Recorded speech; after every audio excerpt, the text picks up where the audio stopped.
आज हमने अपने मार्चिंग इंजनों की कार्य प्रणाली, नियंत्रण प्रणाली, टेल थ्रस्टर सिस्टम और अपनी डॉकिंग मस्त का पूरी तरह से और सफलतापूर्वक परीक्षण किया।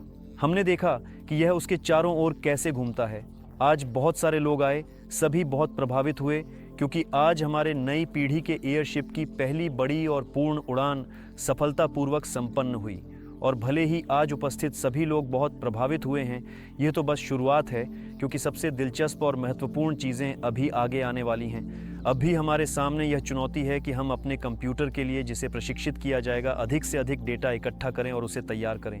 और इस प्रक्रिया में हम नई पीढ़ी के एयरशिप की पूरी तरह से स्वचालित नियंत्रण प्रणाली का परीक्षण कर सकेंगे, जब हम उसे कोई कार्य सौंपेंगे जिसे वह बिना मानव हस्तक्षेप के पूरा करेगा। बोरिस अलेक्जेंद्रोविच, आपका क्या मानना है? हमारे आज के परीक्षण कितने सफल रहे? क्या आपकी तरफ से कोई टिप्पणियां थीं और शायद कुछ ऐसा है जिसे सुधारने की जरूरत हो? रडर काम कर रहे हैं, सब कुछ ठीक है, ये नियंत्रित हो रहा है।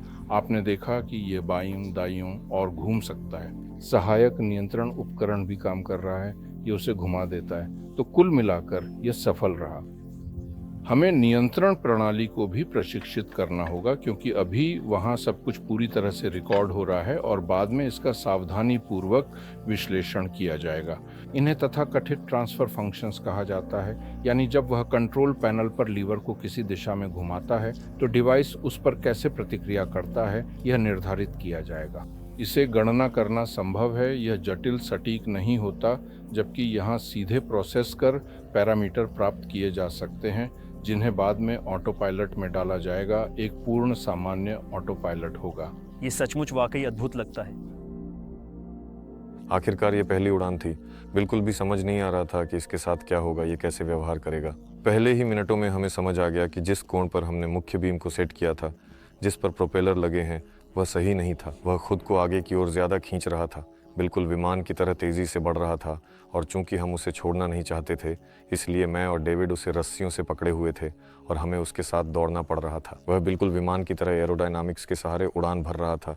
कुछ न कुछ गड़बड़ थी और समझ ही नहीं आ रहा था कि असल में हो क्या रहा है। अच्छी बात यह रही कि हमने जल्दी ही समझ लिया, चाबी ली, कोण को फिर से सेट किया और नई पीढ़ी का एयरशिप अब सीधा ऊपर उड़ने लगा और थोड़ा शांत भी हो गया। उस पल तो थोड़ी राहत भी मिली, जैसे कि ठीक है, प्रोपेलर काम कर रहे हैं, कुछ भी बंद नहीं हो रहा है, टेल फिन काम कर रहा है, साइड थ्रस्टर्स भी काम कर रहे हैं और नई पीढ़ी का एयरशिप अब रॉकेट की तरह आगे नहीं भाग रहा, बल्कि हवा में स्थिर हो रहा है। कुछ तो समझ में आया कि क्या बदलना है। जैसे उदाहरण के लिए वही कोण जिस पर बीम घूमती है।